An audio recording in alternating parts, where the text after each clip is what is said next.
ketika Tuhan memberikan tugas kepada kita dan kita merasakan hal ini tidaklah sesuai atau kan sangat berisiko, kita akan berusaha mengajukan beribu alasan bahwa kita tidak dapat melakukannya. Tuhan sudah memberikan satu rencana dalam kehidupan kita untuk dilakukan, tapi kita mengajukan alasan atau menolaknya secara halus.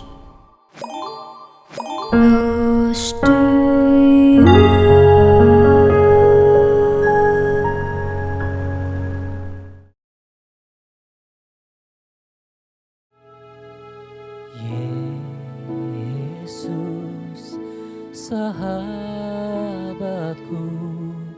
Kaulah perlindunganku.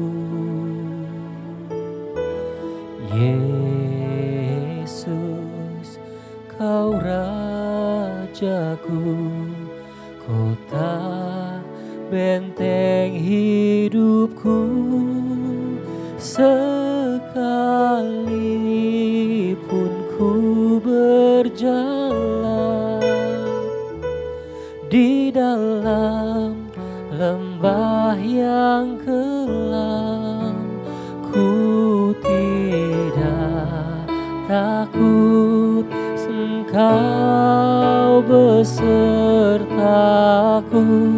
Ku bersyukur padamu Tuhan, sebab kasih setiamu di dalam hidupku. Anugerah-Mu besar bagiku, di setiap langkahku ku memuji-Mu.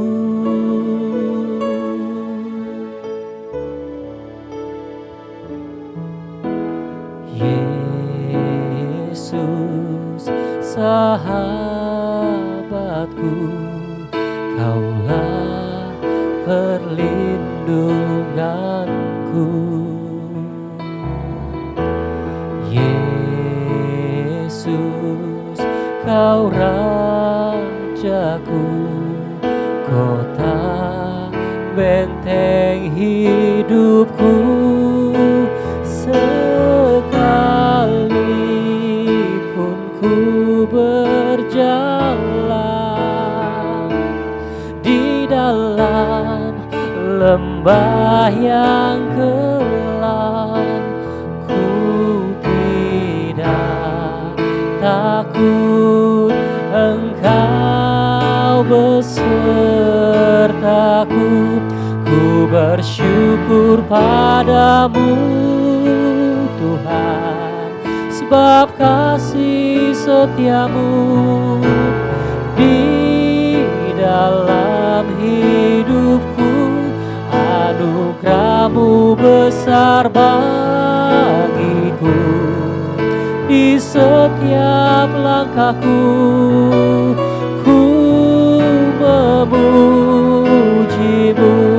Ku bersyukur padamu Tuhan, sebab kasih setiamu di dalam hidupku.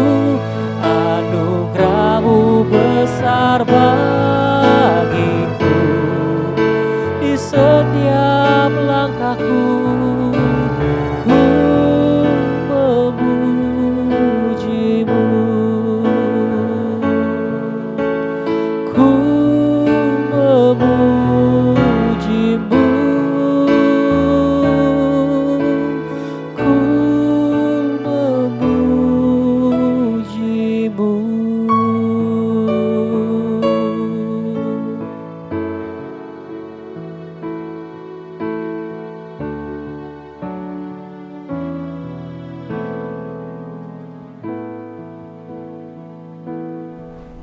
Jumpa lagi dalam acara Close to You. Selamat pagi Bapak Ibu yang terkasih dalam Tuhan Yesus Kristus. Sebelum kita memulai renungan pada pagi hari ini, mari kita tundukkan kepala, kita berdoa. Tuhan Allah Bapa kami di surga, terima kasih ya Tuhan. Pagi hari ini kami dapat menghadap hadirat-Mu dan kami percaya Tuhan, kuasa dan kasih Tuhan siap dicurahkan bagi kami semua. Kami akan menikmati pemberitaan firman Tuhan yang akan menguatkan kami, sehingga berikan kami hikmat untuk dapat mengerti lagi makna Natal di dalam kehidupan kami. Terima kasih ya Tuhan, kami serahkan semuanya ke dalam tangan kasih kemurahan-Mu. Biarlah Tuhan yang berfirman dan kami mau duduk diam menerima dengan ucapan syukur. Di dalam nama Tuhan Yesus kami sudah berdoa dan mengucap syukur. Haleluya. Amin. Selamat pagi Bapak Ibu. Pada acara Close to You kali ini adalah satu acara yang cukup spesial. Karena apa? Karena kita menyambut Natal, di mana besok adalah hari kelahiran, kita memperingati hari kelahiran daripada Tuhan Yesus Kristus. Dan judul dari Close to You pada pagi hari ini adalah menyambut berita Natal. Bagaimana kita sebagai anak-anak Tuhan menyambut berita Natal itu dalam kehidupan kita, dalam keseharian kita, dan sudah bertahun-tahun kita lakukan di bulan Desember ini, yaitu perayaan Natal. Kita akan belajar dari dua tokoh di dalam Alkitab ini yang sangat penting di dalam proses kelahiran Yesus di dalam dunia ini. Yang pertama kita akan belajar dari Yusuf.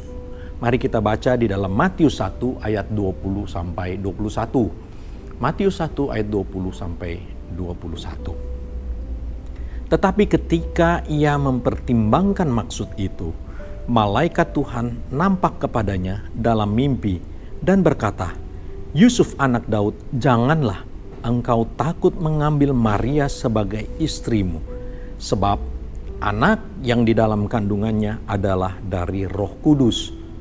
Ia akan melahirkan anak laki-laki, dan engkau akan menamakan dia Yesus. Karena dialah yang akan menyelamatkan umatnya dari dosa mereka.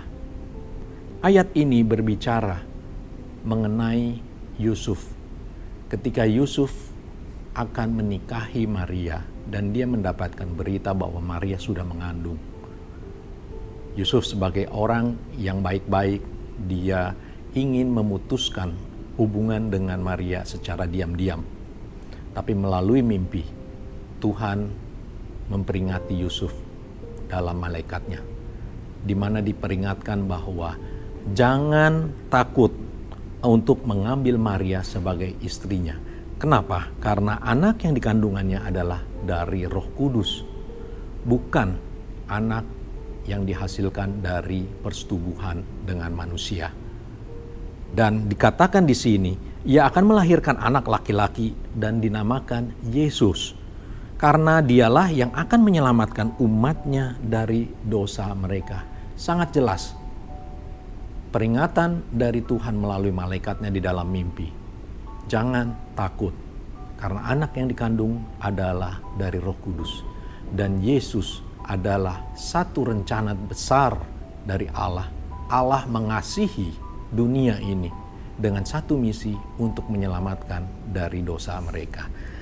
Dan kita tidak sadari, seringkali kita dihadapkan situasi yang sama dalam kehidupan kita seperti Yusuf. Ketika Tuhan memberikan tugas kepada kita dan kita merasakan hal ini tidaklah sesuai atau kan sangat berisiko, kita akan berusaha mengajukan beribu alasan bahwa kita tidak dapat melakukannya.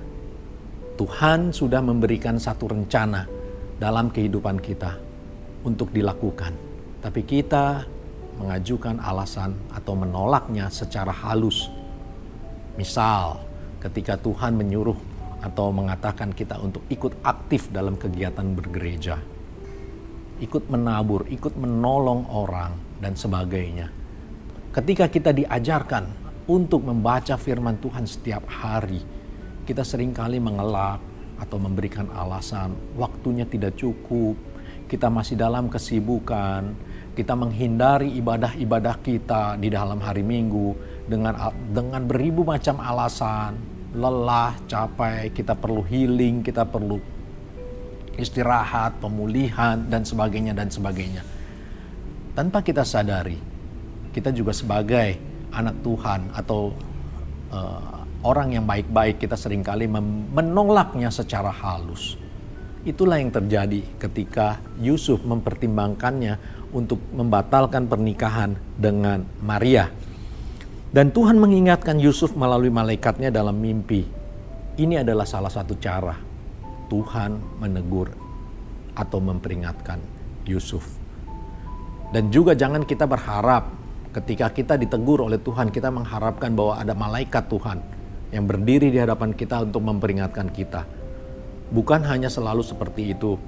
Kadangkala melalui perenungan firman Tuhan atau hamba Tuhan atau dari sahabat seiman kita, mereka bisa memperingati kita, menasehati kita. Dan di situ kita bisa tertegur. Dan kita akan merubah sikap kita dari penolakan menjadi satu ketaatan.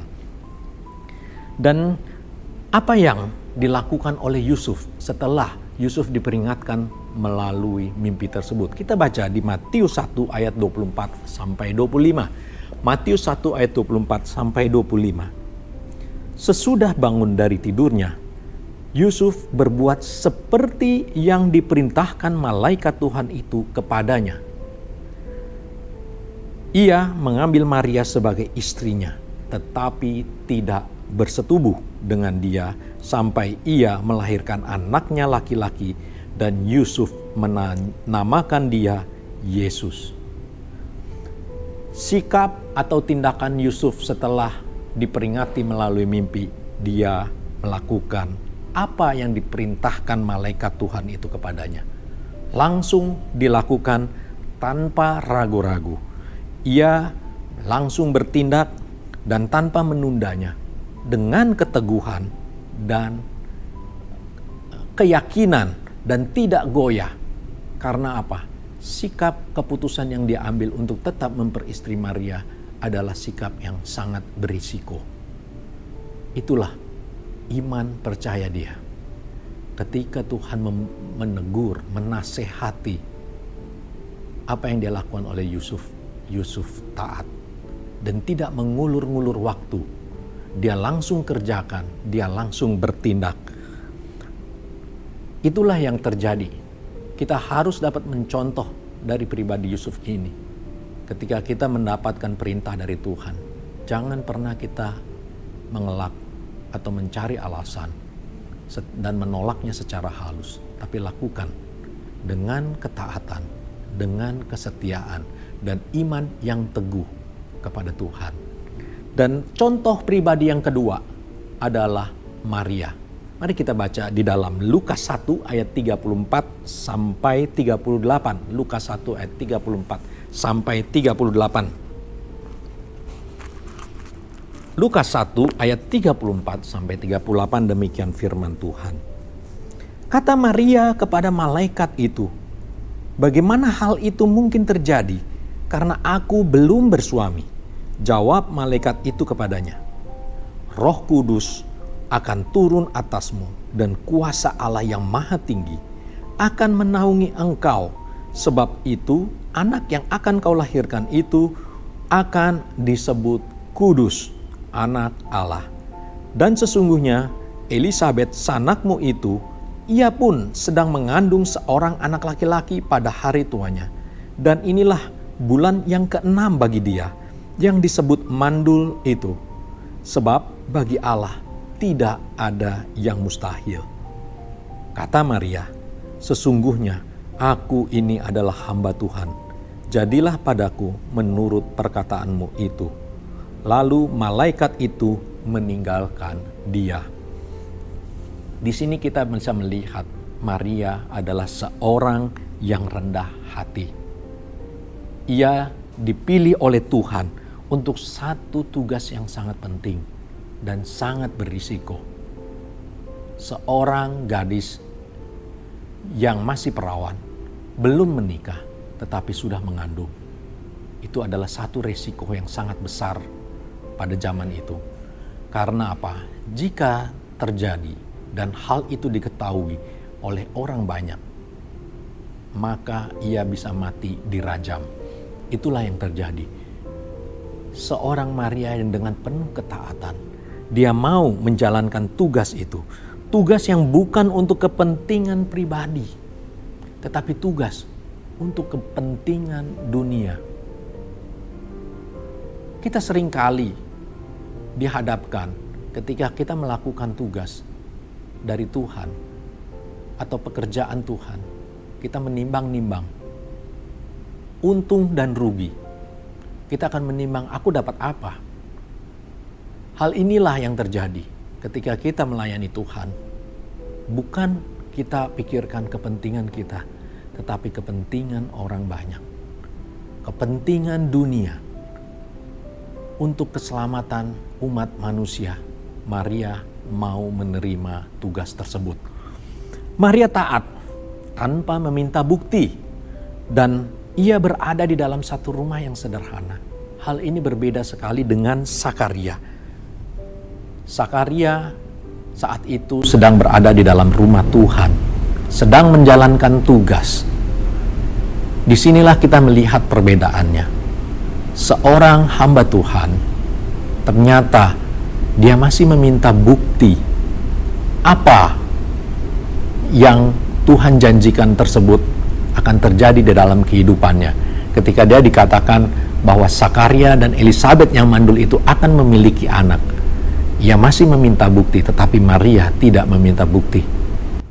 Di sini Tuhan memberikan bukti bahwa Elisabet, saudaranya itu yang mandul, saat ini sudah mengandung di bulan yang ke-6. Hal itulah yang menguatkan Maria bahwa janji Tuhan atau perintah Tuhan itu benar-benar dari Tuhan. Dan hal inilah yang sering kita lakukan juga ketika kita diberikan perintah oleh Tuhan, diberikan nasihat oleh Tuhan, menjalankan perintah Tuhan untuk mengabarkan Injil, menjadi terang, menjadi garam dunia dalam kehidupan kita. Seringkali kita meminta, Tuhan berikan kami kekuatan atau hikmat ataupun satu bukti bahwa Tuhan yang memerintahkan. Bahkan kita meminta bahwa Tuhan berikan kuasa itu. Ketika kita berdoa kepada seseorang, kita minta supaya doa kita menjadi ampuh. Dan doa itu bisa karena doa kita itu orang itu dapat disembuhkan. Kita seringkali memintakan bukti itu. Bukti-bukti mujizat. Tapi ketika kita taat seperti Maria, melakukan tugas Tuhan tanpa memikirkan kepentingan pribadi, tapi kepentingan daripada kerajaan Allah, yaitu keselamatan umat manusia, maka Tuhan pasti menyertai kita. Nah, dari kisah Maria dan Yusuf ini adalah contoh bagaimana kita meresponi berita Natal itu pada saat ini, pada tahun ini. Apakah berita Natal yang kita terima sama dengan tahun-tahun yang telah berlalu? Kita memperingati dengan sukacita secara ritual, rutin, makan-makan, tukeran kado dan sebagainya, tanpa dapat mengerti makna dari Natal itu sendiri dalam kehidupan kita. Maka tidak akan ada dampak apapun berita kelahiran Yesus itu. Tapi melalui kelahiran Yesus yang diresponi oleh Maria dan Yusuf, kita patut mencontoh ketaatan mereka. Apapun resikonya, taat dan setia kepada Tuhan, maka rencana Tuhan untuk keselamatan dunia ini akan terwujud. Melalui kita umatnya, Tuhan mau berkarya, bukan hanya untuk kita, tapi untuk keselamatan daripada saudara kita, sahabat kita, lingkungan kita. Maukah kita melakukan tugas yang Tuhan berikan kepada kita? Jadi marilah kita mencontoh dari sikap Maria maupun Yusuf dalam menyambut berita Natal kali ini. Kita taat apapun risikonya. Kita tetap berteguh dan melakukan apa yang Tuhan tugaskan bagi kita semua. Amin. Tuhan Yesus memberkati. Mari kita tundukkan kepala, kita berdoa. Bapa di surga, terima kasih ya Tuhan. Firman-Mu mengenai berita Natal ini yang membuka pikiran kami. Bagaimana kami harus Tuhan taat dan setia kepada Tuhan apapun risikonya. Perintah yang Tuhan berikan kepada kami untuk menjadi tugas kami memberitakan berita Injil keselamatan itu kepada banyak orang.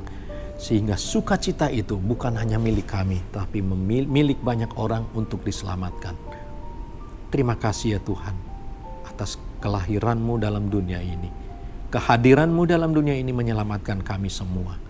Dan kami mau Tuhan untuk menjadi alat-Mu, menjadi terang-Mu, menjadi garam dunia.